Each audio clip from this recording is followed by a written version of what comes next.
When you're talking to a girl and she says that she does not want children, that is the biggest red flag in the world because she's living for herself more than she is for her future offspring. Should I or should I not have kids? How do you know that she hasn't deeply considered that and then chosen to not make more humans for the sake of those humans? Your concern is that she's doing this for herself, which she has every right to do. But what if she has the biological drive to have kids, like most of us do, and she's choosing not to for those kids? I'm not saying you should agree with that. I'm saying you should be able to imagine that it's possible. I would guess that questioning the value of existence goes back at least as far as human emotion, but we have it on paper from the 5th century BC. Sophocles wrote a play that included the line, "Not to be born is beyond all estimation best." Or how about Ecclesiastes, the Bible from about the same time? "The dead are better than the living, but better than both are those who have not yet been born." My point is not that you should believe that. My point is that someone who does believe that is engaging in serious consideration about our place in the universe. And then they might make what is at the very least a biologically difficult decision to not bring another human into existence. That is not selfishness. That's selflessness that you disagree with. And that's fine. We're not all gonna agree. But you're not disagreeing with someone's alternative ideas in good faith if your disagreement only amounts to an accusation. Anyway, thanks for watching. The video I was gonna make today before I saw this was about what the past tense of the verb shit is. Maybe I'll do that tomorrow. Come along if you feel like it. Despite cries about the decreasing populations in developed countries and governmental pressure to have more children, hostility against pregnant women remains increasingly prevalent in online spaces. Through the use of dehumanizing language such as calling women breeders or children fuck trophies, the experience of pregnancy is reduced to a sex act instead of given the respect that one should offer anyone experiencing a disability. Yeah, we've been trying really hard for a baby for the last few months. You know, like cream, like he nuts my vagina, and we're just like fucking all the time, and he's just like on the daily, like always jizz. However temporary. When a couple says, "We're trying for a baby," the announcement is often treated as an excess of information into a couple's sex life, rather than merely naming the desire for a child. Kinks have become increasingly normalized in the past few years as pornography has entered into the mainstream. While normalization and sex positivity without critical analysis has caused many to view kinks as being a neutral deviation of human sexual behavior. This takeaway ignores the ways in which kink propagates misogynistic, racist, violent, and other bigoted behavior through the link to orgasm, which is commonly known to be one of the strongest motivators for human behavior. The rise of breeding kink can be identified as a cause for this type of discussion of pregnancy and children. Hey guys, I hope everyone's having a really great day so far, and thanks so much for being here, by the way. Number 436, breeding kink. This is a kink in which one is excited and possibly aroused, being intimate without protection, without condoms. Because the idea behind this kink is to inseminate someone. Now, if this is practiced between consenting adults, I will end my post with, remember, no judgment and consent is key. But if this is practiced between one person who has this kink, and they have not communicated this to the person that they are going to be intimate with, then I will end my post with, remember, please be aware of your surroundings, be aware of those with you and what their possible intent could be, and stay safe. Breeding kink refers to an attraction of the concept of sex for reproductive purposes. It is often tied to biological essentialism, wherein it is believed that since women are capable of being impregnated, thus that is the only purpose of a woman. This overlaps with non-consent or rape fantasies, as well as misogyny kink, wherein the subjugation of a woman by a man is the point. Often, trans-identified females are drawn to this kink as part of forced feminization. Because birth control is widely available either through condoms, spermicides, birth control pills and implants, Plan B, and abortion, it makes sense that it is primarily a younger group of women who are interested in the concept. Not only have they not experienced pregnancy themselves, but the fantasy is typically removed from the reality of pregnancy on the body, or the impact of having a child on their daily lives. Gen Z is having the least amount of sex for their age group out of any other generation, and as reported by the New York Post, 1 in 4 Gen Z adults, who as of 2024 can be as old as 27, confess to never having sex, according to a 2021 Kinsey Institute and Love Honey survey.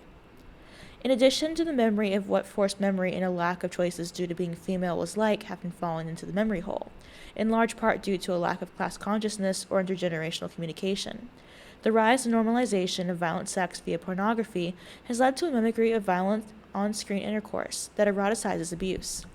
It makes it easier to fetishize and fantasize about what is a horrible reality for many women.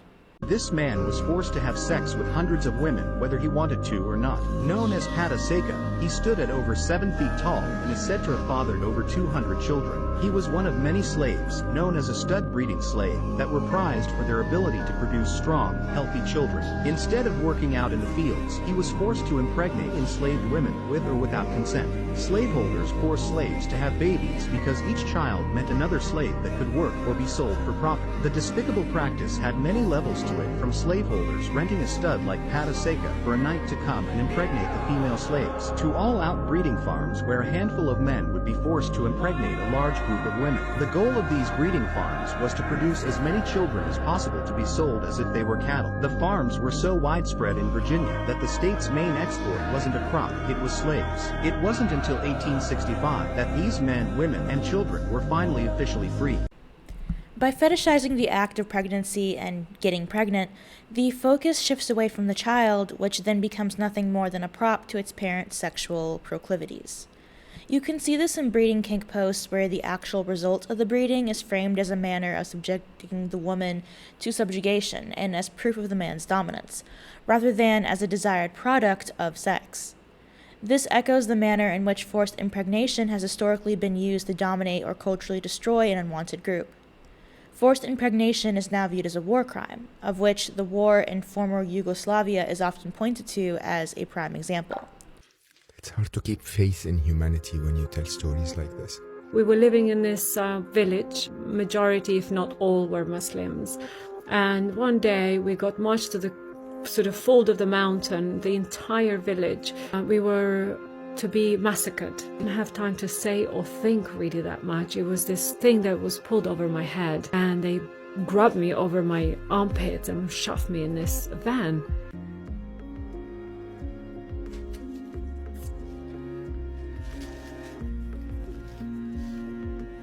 Something I fought so hard of protecting. Psychologically, everything was being taken away from me, the innocence, the good that I had in me, everything was being erased because I got shown so much cruelty. You find joy in life now? Can you imagine to be grateful of the experience you had, because it's made me who I am, and I love who I am. As noted in Occupation of the Womb, forced impregnation as genocide, forced impregnation as an intentional policy of an aggressor to destroy a group of people is distinct from the crime of rape and is, at its very core, a crime of genocide. Genocide, as defined in the Genocide Convention of 1948, involves the destruction of a group of people. It may seem counterintuitive that impregnation, the creation of new life, can in fact be an instrument of genocide, but forced impregnation interference with autonomous reproduction can destroy a group. This interference in the group's reproduction may take a number of forms. First, women may be psychologically traumatized by the pregnancy and unable to have normal sexual or childbearing experiences with members of their own group. Second, women who are raped and bear the children of the aggressors may no longer be marriageable in their society. Third, the women, simply because they are pregnant with the children of the aggressors, cannot bear their own children during this time, as their wombs are occupied. An excerpt from Rape as a Strategy of War, Gender-Based Violence During the Bosnian War notes, the strategy of intimidation enacted by the Serb forces was as follows. Women were raped in front of their children or their spouses, and the information about it was made public to the community. In order to stop the humiliation, the Bosnian Muslims would often surrender and offer safe passage to the Serb forces. Then, when women were captured and detained, they would be raped indiscriminately. When women were raped, both their bodies and the territory where they lived was considered colonized. The dehumanization of both the women and the soldiers is made clear through a witness statement that recalls the soldier leaning back and smoking a cigarette after raping her, confessing that he would have done worse, but he had a daughter her age at home, and this prompted him to hold back. Thus, as Branka Antic describes, women's bodies literally became a battlefield. By destabilizing women, mothers, wives, sisters, grandmothers, they were destabilizing the entire society. It can be argued that rape, in this context, served two functions. First, it created a demographic imbalance by impregnating Muslim women with the sperm of Serb males, thereby allegedly achieving genetic imperialism of the Serbs. Second, it destroyed the honor of the community by attacking its women and the purity of their ethnic lineage. Women are often traditionally seen as the protectors of the honor of the community, and especially in the Slavic culture, the sexuality of the women is associated with the dignity of the family, and thus of the husbands of the victims. At the same time, Muslim wives and mothers also represent the moral center of the community, so their violation becomes an attack on the collective. Having their bodies spoiled by rape, these women are seen to have lost their virtue among other Bosnian Muslim women, and aside from the shame and secrecy that usually surrounds such events, there's also a tendency to blame these women for the assault. Consequently, these women are left alone, estranged from their community, usually having had their brothers and husbands massacred. The children are often alienated from the community as they are seen to have Serb blood flowing in their veins, which creates the inherent possibility for them to also become perpetrators. Thus, the entire identity of the group is shattered, leaving no solidarity for the victims of sexual violence. If there is solidarity, it is only for the tragic figures of motherhood, an image of suffering mothers that lost their sons to war shaped by the patriarchal taboos constructed around sexual violence. Sexual violence, especially in the form of rape, has thus the potential to permanently destroy an ethnic group, leaving the victims ashamed and the community permanently wounded. Rape has historically been viewed as a side effect of conflict, and while rape has been noted in other conflicts as being a mass crime against women, the forced impregnation as a goal and its effect on a population afterwards was only acknowledged and massively studied after this conflict. Many like to assume that these attitudes are uncommon or only present in wartime, but you can find the same concepts present during peacetime as well.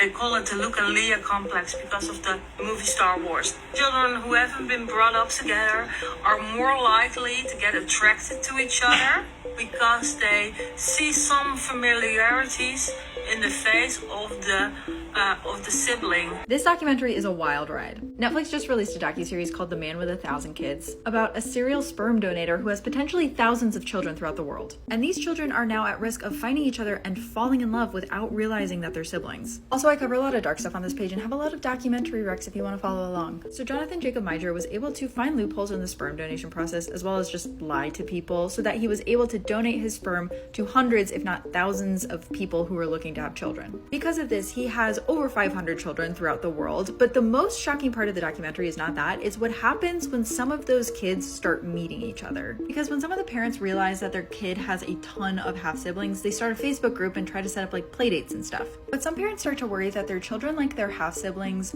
too much. And that's because they're afraid of this thing referred to in the documentary as the Luke and Leah complex, where siblings who are not raised together have a shockingly high chance of falling in love and of forming sexual connections if they meet later in life. And this is a real problem in a place like the Netherlands, which is a small country that has over 100 children born to this sperm donor. There's a lot of other strange things that happen in this documentary. Let me know if you've watched it.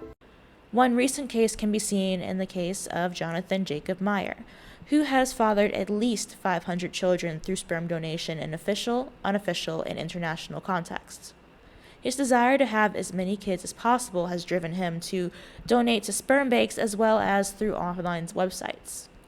He is only the most visible mass donator, and although he claims to be altruistic, other mass donors from Europe and Kenya, where European sperm seems to be in demand, also exist.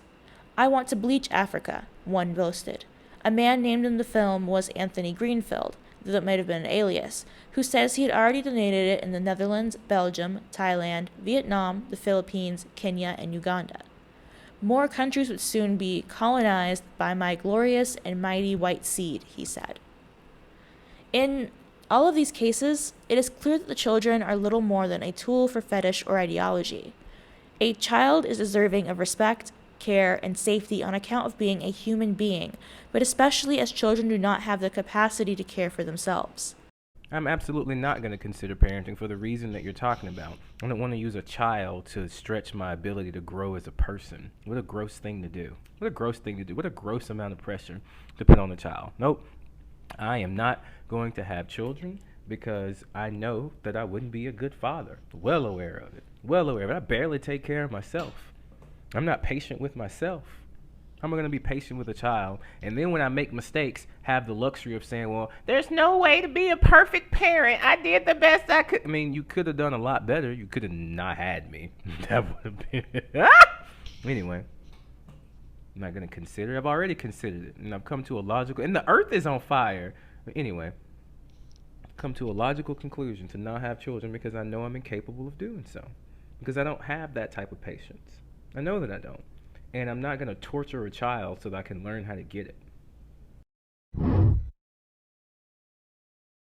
Adults who make the choice to have children are obligated to care for them, and if they refuse to do so, others have the right to step in. While foster care and governmental interventions are very imperfect and underfunded, it is telling that recently children have been taken away from loving families for issues related to gender identity, essentially ideological differences, but overlooks the result of kicking newly 18-year-old foster kids out on the streets, having overcrowded group homes, and repeatedly overlooking abuse for the sake of having somewhere to put children. Cases where children are being abused in creative ways and experimental male chest emissions should count as such, are excused from being treated as the violations that they are.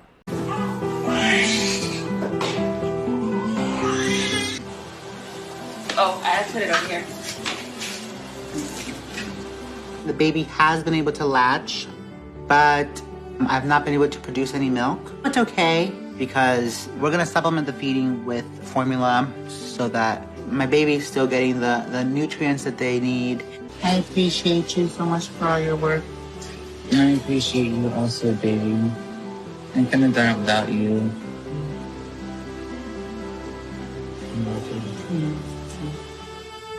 This whole birth certificate thing is really causing me a lot of hurt. Trans women can be mothers. We are mothers. I'm your mother.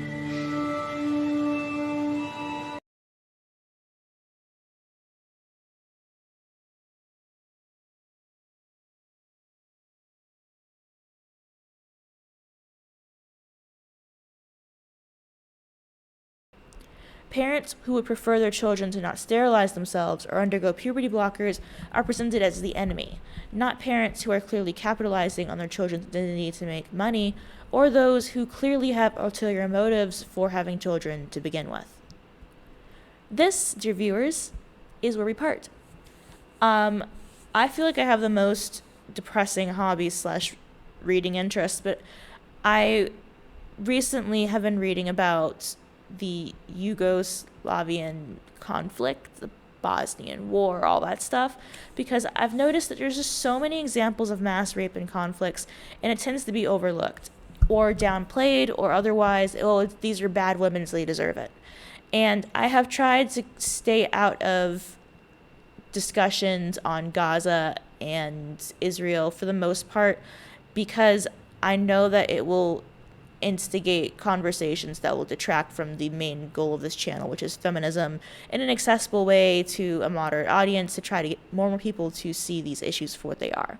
I don't really want to have a whole discourse thing about it, but what I have noticed is that a lot of self-identified liberals or leftists will make these disgusting claims that the victims of October 7th deserve to be assaulted, or that Israeli women were a suitable target for getting back. And I don't understand how anyone can think that anyone deserves to be assaulted. I find it disgusting that anyone thinks that's a suitable solution to a conflict. Quite simply, I believe in primitive feminism. If it hurts women, it is bad. And war hurts women every time. And it tends to be considered par for the course that sexual assault happens, that rape happens. But the truth is, what I think it reveals is an underlying ideology that if there are no consequences, if there is a hint that they might get away with it, a lot of men will take that opportunity to do horrible, horrible things because they want to do it. What stops them is the threat of getting in trouble for it. Anyhow, if you guys have any comments, questions, or concerns, let me know in the comment section down below. And I'll see you guys next time. Bye.